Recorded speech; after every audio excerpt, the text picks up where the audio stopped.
du, $1.000.000 bideratuko dituztela Gazako eta Zisjordaniako palestinarrei laguntzeko. Israelgo armadak bere aldetik errepikatu du ez duela zerikusirik ospitaleko bombardaketarekin jihad islamikoari egotzi dio erasoa. Sare sozialetan ordea, bart gaueko bideo bat zabaldu da. Ospitaleko zuzendaria agertzen da adierazpenak egiten hilotzen artean dela. Zuzendariaren arabera, Israelgo armadak atzo eman zien abisua 2 bombekin. Hori dela eta ospitalea une honetara arte ebakuatu ez izanaren arrazoiaz galdetzen du.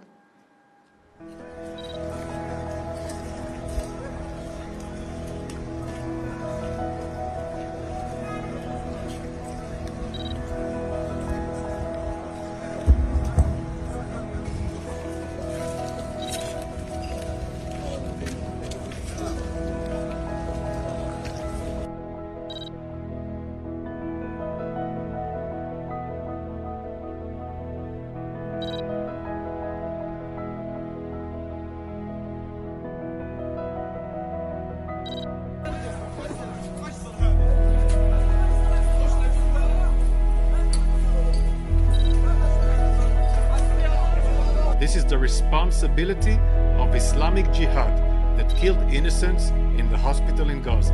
ليقول لمدير المستشفى لقد تم تحذيركم بالأمس بقذيفتين فلماذا لم تخلوا المستشفى حتى هذه اللحظة؟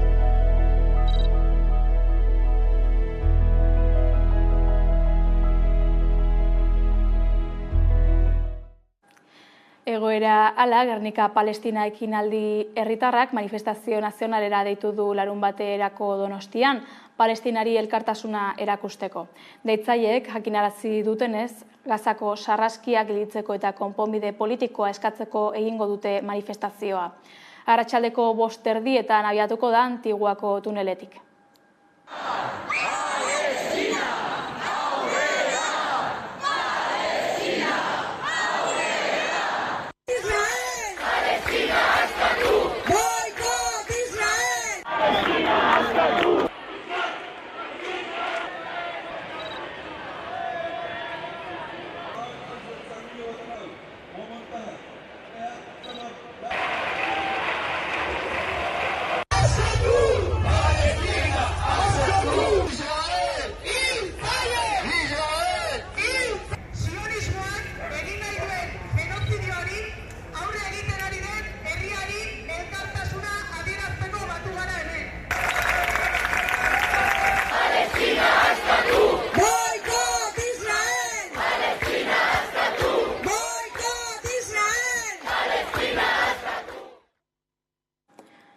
Palestinako gatazkaren bueltakoak ala gurera bueltan, Jon Paroti eskumuturreko elektronikoa kendu diote.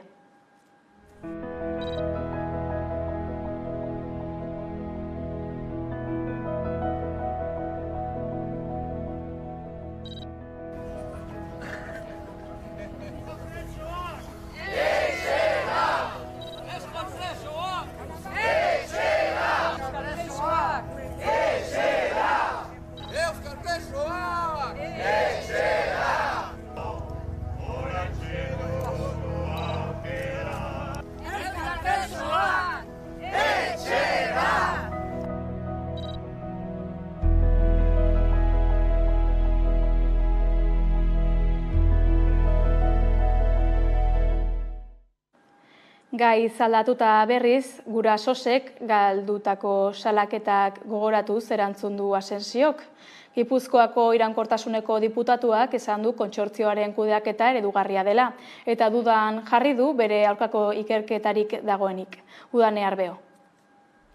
Donostiako erraustegiaren kudeaketaren arira ingurumen fiskaltza jarritako salaketa baten arira Jose Ignacio Asensio ikertzen ari dira Gipuzkoako jasangarritasuneko diputatu eta Gipuzkoako hondakinen kontsortzioko lehendakaria. Bi delitu leporatu dizkiote ingurumenaren aurkako delitua eta dokumentuak faltsutza. Testuinguru honetan Idoia Mendia Asensioren alderdiekide eta Eusko Jaurlaritzako bigarren lehendakari ordeak Asensioren gestio bikaina defendatu du Radio Euskadin egindako elkarrizketa batean artean erabateko konfiantza agertu du Asensioren errugabetasunan eta justizian. Aitzitik oposizioak eskatu Elkarrekin Gipuzkoak eta PPek besteak beste Jose Ignacio Asensiok azalpenak eman ditzala Gipuzkoako batzar nagusietan ikertzen ari diren albiste honen harira, eta era berean Elkarrekin Gipuzkoak eskatu du Gurasos elkartea jasangarritasuneko batzordera joan dadila berak dituen xehetasun horien inguruan hitz egiteko.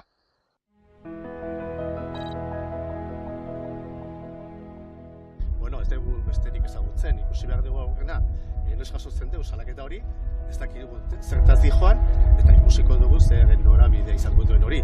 Gurasos, badakigu zeren baliabidearen eta hori argitara zen posizioa egiteko batzar nagusiak daude.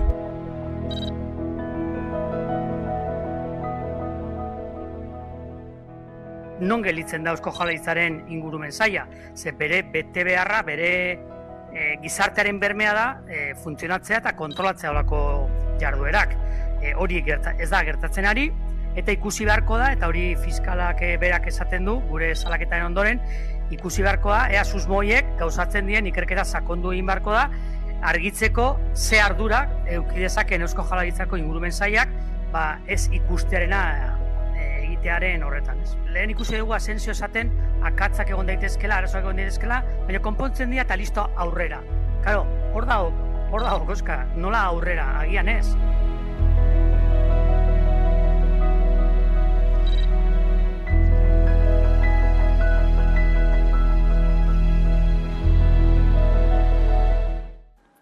Horiek kala, Asensio diputatu eta Gipuzkoako hondakinen kontsortzioko lehendakariak afera honen erdian lehen adierazpenak egin ditu eta esan du Gurasosek 40 salaketa baino gehiago galdu dituela errauskailuaren aurka.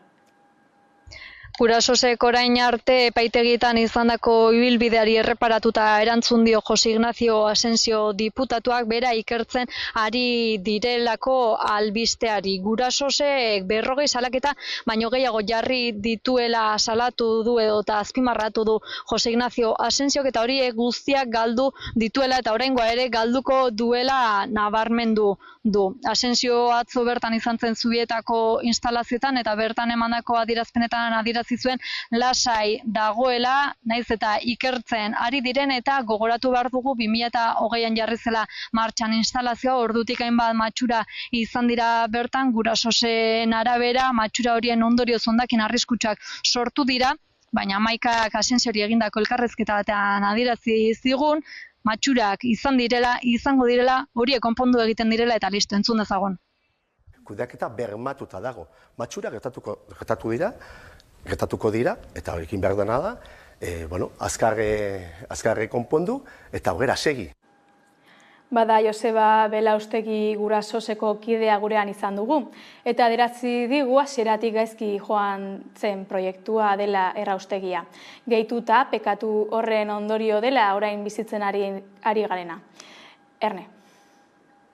Egoera ikusita Gurasos elkarteko Joseba Belaustegi kideak salatu du urte hauetako guztietako akatsak estrukturalak, sistemikoak eta oso larriak direla, eta nabarmendu du erraustegiaren proiektua berriz birpentsatu beharko litzatekeela, herritarrek erabakitzeko aukera izan beharko luketela. Hasiera batetik gaizki hasi zen proiektua dela azpimarratu du Belaustegik, eta hori horrela azpimarratu du auziari behin betiko irtenbide demokratikoa eman behar zaiola elkarrizketaren bidez, entzun dezagun.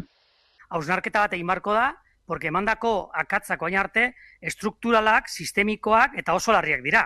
Orduan, proiektua berriro aztertzeko, berriro berpentsatzeko eta berriro erabakitzeko aukera gizarteak eta gizartearen ordezkariek eduki beharko lukete, hori izango litzateke logikoena. Baina hemen aurreritzi edo premisa politiko bat dago, ez aurrera eta hemen ez da diskutitzen, zergatik oinarri politiko bat gaizki hasi izan, gaizki jaio zan proiektu hau, gizartearen bizkarrera eta gizarteakin gizartea kontutan hartu gabe, politizatu egin zan zentzu okerrenian, gizarteari ez zitzaion eman inongo aukera parte hartzeko, eta pekatu horrek dakarski oraingo ondorioak. Bada ikerketa kaotan duela 10 urte argindarraren prezioa egotzeko sistema bat asmatzea egotzita, Iberdrolaren eta zuzendaritzako laukideren aurkako epaiketaren lehen eguna izan da astearte honetan Auzitegi Nazionalean. Fiskaltzak 2 urteko kartzela zigorra eta 94.000 euroko isuna eskatu du bakoitzarentzat.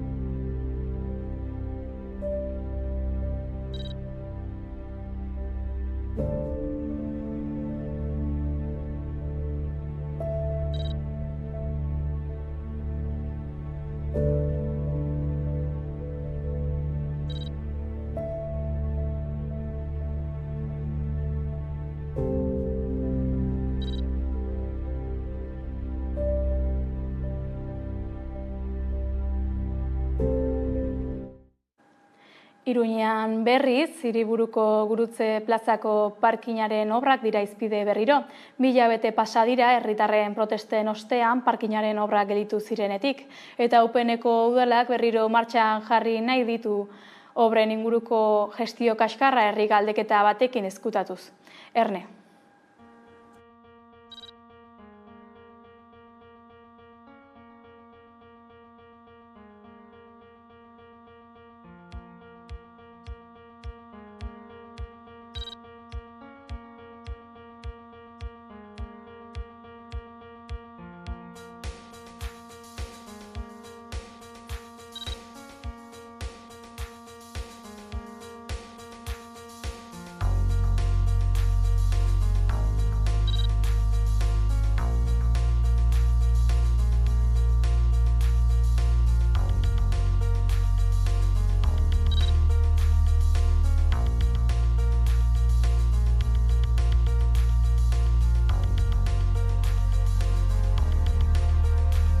Ikusten dugu nolabait bideratuatako prozesu bat dela, ez? Hau da, galderak adibidez nahiko zuzenduta daude nahi duten emaitza lortzeko. Beraz, berriz ere kritikatu nahi dugu UPNren forma, hauek ez dira lanerako formak eta ez da hiri bat gobernatzeko modua.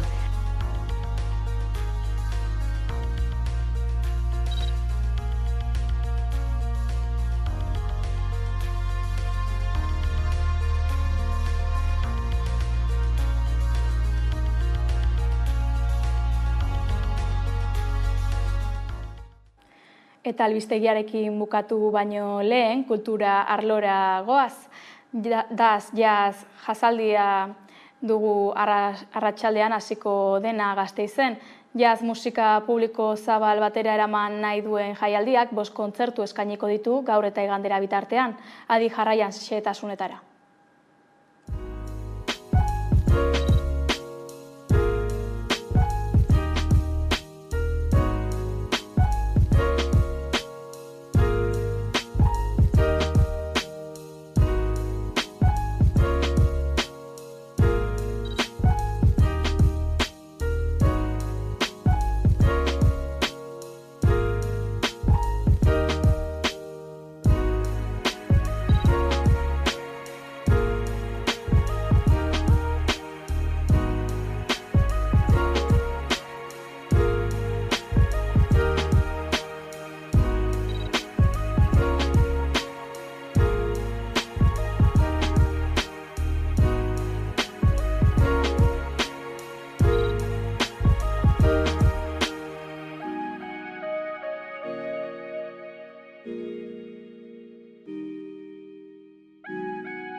Horrez gain, Jazi Araba Indemapin jaialdiak Arabako 10 udalerri bizitatuko ditu azaroaren 4 eta abenduaren 28 artean.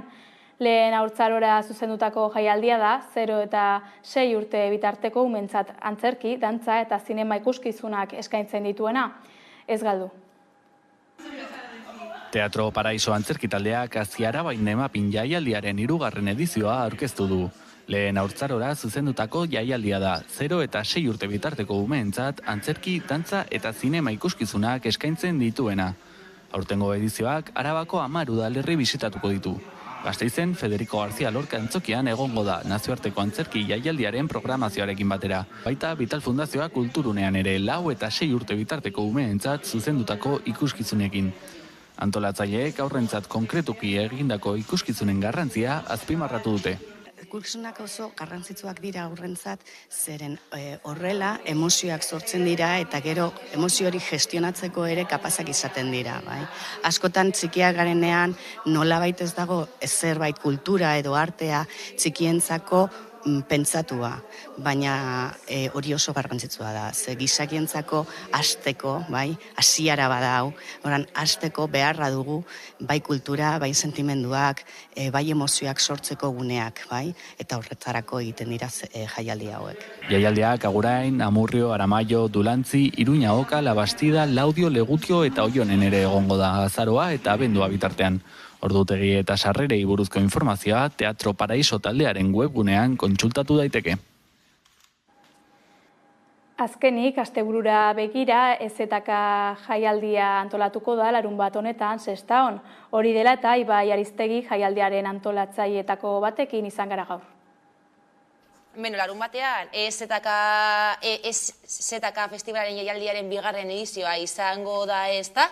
2. edizioa aurtengoa zergatik hasi zineten jaialdi hau antolatzen eta zein beharrei erantzuna emateko helburuarekin? Konturatu ginen, gure eskualdean ez dagoela jaialdi masibo herrikoirik, kontzertutara jo nahi dugunean beti goazela bai Bilbora eta bai beste tokietan dauden aretoetara eta bar. Eta erabaki genuen bai euskal kultura sustatzeko asmoz eta bai gauzak beste modu batean egiteko asmoz gure eskualdean bertan jaialdia antolatzen. EZK Festek ezkerraldeko gazten eta ezain gazten topagunea izatea nahi duzue, ezta, eskaintza lokalez eta beste hainbat ekimen eta eskaintza baduzue, urriaren 21 izango da aurtengo EZK Festivala, zer izango da aurtengo egitaraua?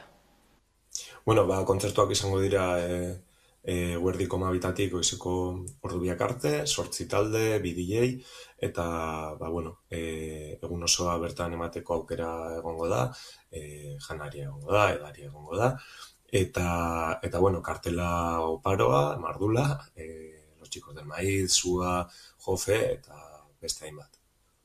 Aipatu dugu lehen ezta, gazten eta ezain gazten topagunea izatea helburu, ez dakit zein mezu helarazi nahi diezuen ikuslei jaialdian izateko eta animatzeko? Gunea handia da, denok abitzen gara, oraindik sarrerak badaude, eta gunean bertan sarrerak eskuratzeko aukera ere egongo da. Orduan, oraindik gogoa baldin badukazue, gerturatu eta oso ondo pasatuko dugu egia esan. Ezkerraldean, inoiz egin den jaialdi autogestionatu handinetakoa da jaialdia ezta, aipatu duzu ezta, oraindik sarrerak gelditzen direla, egunean bertan sarrerak ere erosteko aukera egongo dela, larunbata baino lehen sarrerak erosi nahi dutenek non eros ditzakete? Ostiralera arte gure sareetan topatu dezaketen linkaren bidez online erosi ditzazkete. Azkenengo sarrera fisikoak gaur kenduko ditugu salmenta.etatik. Beraz, internet bidez edo gunean bertan. Musikarekin jarraituz, musika zuzenean telebista saioko Koldo Otamendirekin ere izan gara gaur. Entzun. Tira, biharre izango dugu aukera saioa berosotasunan ikusteko, hala ere konta iguzu, zein talderekin izan zara oraingo honetan? Aste honetako musika zuzenean telebista saioa grabatzeko Zaldibarren egon gara, Bizkaian, eta bertan ez da hilen taldeko kideekin egin dugu hitzordua. 2021 urtetik daude elkarrekin, okerrez banabil, baino aurretik musika bide luzea dute Bizkar gainean, zein da kideen ibilbidea? Halaxe da, bai, esan daiteke ez da hilen taldea pandemian sorturiko beste talde bat dela. Garai horretan musikariek sorkuntza aldetik esan daiteke nahiko oparo ibili zirela eta era berean egitasmo berriak sortzeko ere erabili izan zen zuzenekoak eskaini egin izin ziren garai hori, ez? Ez da hilen taldeko hirukideak Zaldibarrekoak dira, bertan bizi dira, eta Zaldibarren bado Gari Rock izeneko musika elkarte bat, non entsegu lokalak kudeatzen dituzten. Bertan egin dute musika ibilbidea taldekideak, Warhit bezalako taldeak, hardcore mugimenduan esaterako, eta ez da hilen talderekin beste territorio batzutara mugitzea nahi izan zuten. Musikalki beste koordena batzutan ibili eta bestelako doinuak sortu. Eta horrela sortzen da, hiruko berri hau, eta horrela sortzen da ez da hilen taldea. Ez, bainera orain badute otsaian rektatutako diskoa eta tira ez, hori esku hartan egitasmo. Hori zein estilo nagusitzen da bertan orain arte aipatu dituzunak, ala... Esan daiteke ez da hilen taldearen sustraia edo erroa punk musika dela bere osotasunean. Hala ere, talde berri honetan, aurreko taldeetan ez bezala, giro ilunetara dute, post-punkaren eraginak handiak dira, disko berrian badira ere kantu azkarragoa, hardcorera gerturatzen diren kantu azkar eta biziekin, baina esan daiteke batez ere atmosferak gitarretan, riffak, bajo lodiak, ahots iluna, eta hori direla taldean ezaugarriak. Beraz, esan daiteke post-punkaren orbita horretan kokatzen dela taldea. Eta aipatzen nuen lehentxeago tartekaz, nola, otsaian argitatu zuten diskoa, hala ere orain biniloa atera dute? Bai, halaxe da, taldeak erabaki zuen urte hasieran diskoa zintzilikatzea sarean, Bandcamp gunean zintzilikatu zuten lana, eta orain urrian, iraila bukaeran iritsi da biniloa, ez? Hainbat diskoetxe txikiekin lan egin dute, diskoa atera izateko elkarlanean burutu dute bai Iparragirre Recordsekin, Cementerio X, Quebranta eta BT Zigiluekin, eta 4 kolektibo hauekin elkarlanean, bai, ikustu ergia disko hau plastikoan, edo esaten bezala biniloan, ez? Askotan gertatzen da, ez diskoa ja prest daukazu eta biniloaren fabrikazio asko luzatzen da denboran eta kasu honetan ere horrela izan da. Digitalean aurkeztu dute lehenengo diskoa eta orain biniloan iritsi da. Beraz, orain biniloa ere eskuragarri eta ez dakit laizter zuzenean talde ikusteko aukerarik izango dugun, agian baduzu kontatzerik ere nolakoak izan ohi diren haien kontzertuak? Bueno, berriki ikusi dut taldea, pasaden astean egon nintzen Donostiako dokan ikusten, eta diskoa, iluna eta atmosfera askokoa bada, zuzenekoak are gehiago, ez? Esan daiteke zuzeneko talde potente bat dela ez da hilen, ikusten da emanaldi bakoitzean izerdia uzten dutela, bihotza uzten dutela kolpe bakoitzean, eta esan daiteke zuzenean taldearen maila gora igotzen dela, ez? Diskoa da, ederki entzuten da etxea, baina zuzenean badute nola baiteko punts bat, ez? Era berean, aurrera begira ere hainbat kontzertu eskainiko ditu taldeak, eta bideo horretan badakita Murrion izango direla datorren astean.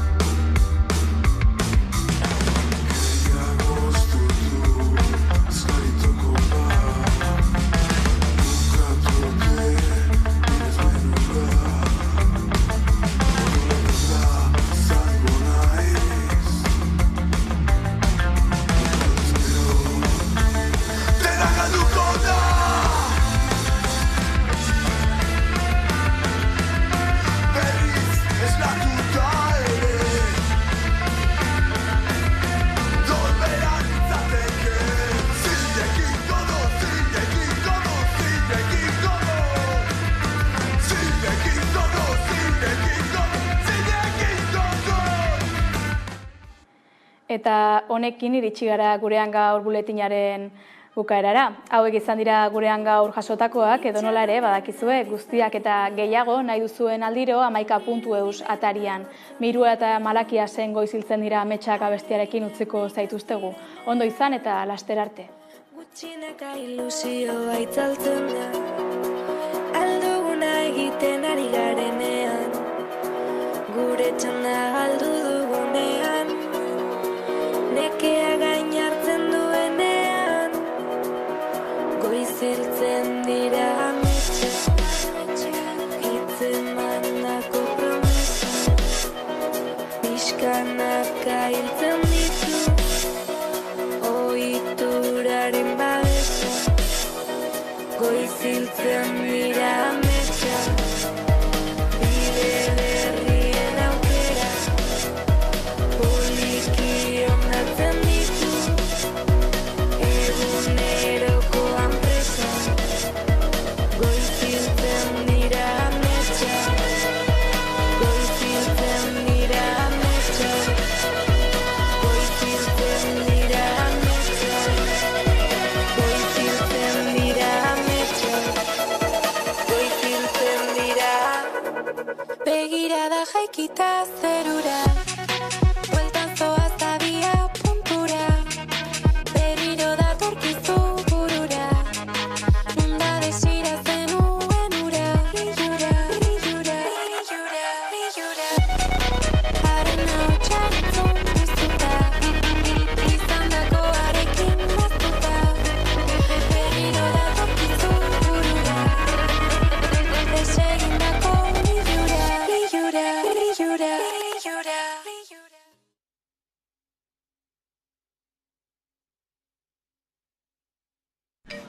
Nik mugikorrik inoiz ez, tolestu daitekenik, inoiz ez, smartphone